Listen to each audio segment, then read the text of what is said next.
Hi everyone, I'm Jim Skelly and this is the Global Conversation.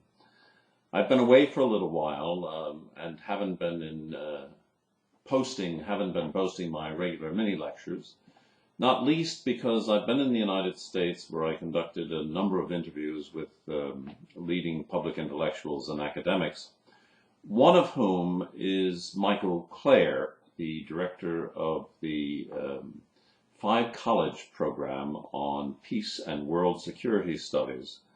That's based at Hampshire College, but it includes courses at Smith College, Mount Holyoke, Amherst College, and the University of Massachusetts at Amherst, as well as Hampshire College.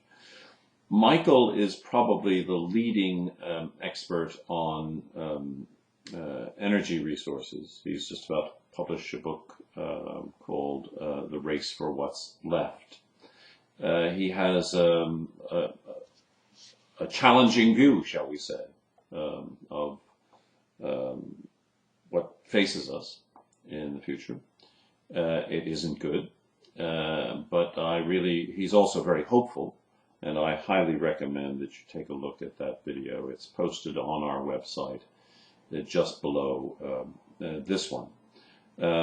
I'm assuming that most of you are through with your midterms, depending upon who you're working with, what professor, including me. I hope that that's gone well. I look forward to reading those that are coming through the University of Ulster and independent students in Strasbourg and elsewhere, and also the students in Mexico. I'm also very concerned with some of the issues that are facing us, and I noticed that a number of you have been posting pieces on the fact that we have now ostensibly identified, the 7th billion person living today on the planet, a young baby girl in the Philippines. There's a lot of debate about population and whether population is the problem or whether it is, in fact, consumption that is the problem.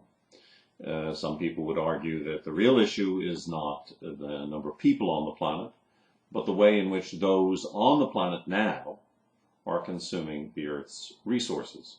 Certainly Michael Klare speaks to this, but there are a number of other articles out there, and I'll try and send some along with the email that I post to you after I finish recording this. You'll notice, by the way, when you look at the course website, that we now start dealing with the larger issues that we face on the planet, including energy, water, food, etc., and as well as economy. And this is a very important issue. Some of you should be, depending upon your pace through the course, some of you should be looking at the issue of the dominant economic model, which depends heavily on continued economic growth and the consumption of increasing amounts of resources. We have posted, therefore, alternative ways of looking at the economy, and especially some recordings and articles on ecological economics, which attempts to take a more balanced view, a more sustainable approach to economic activity. So I hope you'll all take a look at that in the coming weeks.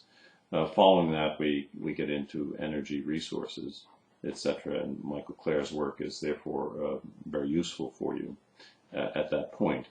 I do think you should take a look, too, at the Occupy Wall Street activities that are happening throughout the world.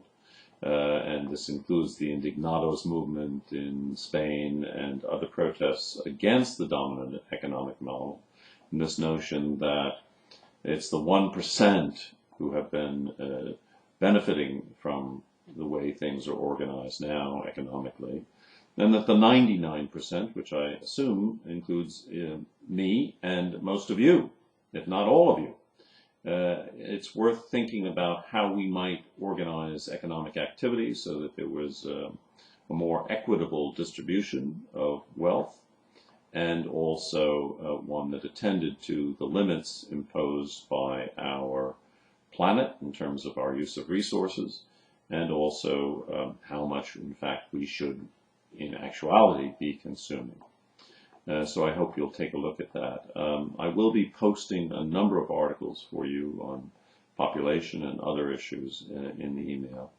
I'm also going to be revealing some of the other exercises we hope you'll do.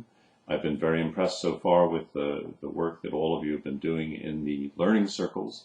It looks to me like you have some very good plans for a final project, and I hope those will come along smoothly. Again, if you have any difficulties with them, please don't hesitate to get in touch with me or with Jenna Goodhand, who is the assistant course coordinator. I'm particularly interested in any feedback that you might have on Michael Klare, the interview I did with Michael Klare, and I hope that you'll look at that in the next couple of weeks, maybe this week or next week. At any rate, all the best, and I'll be in touch again soon. Thanks.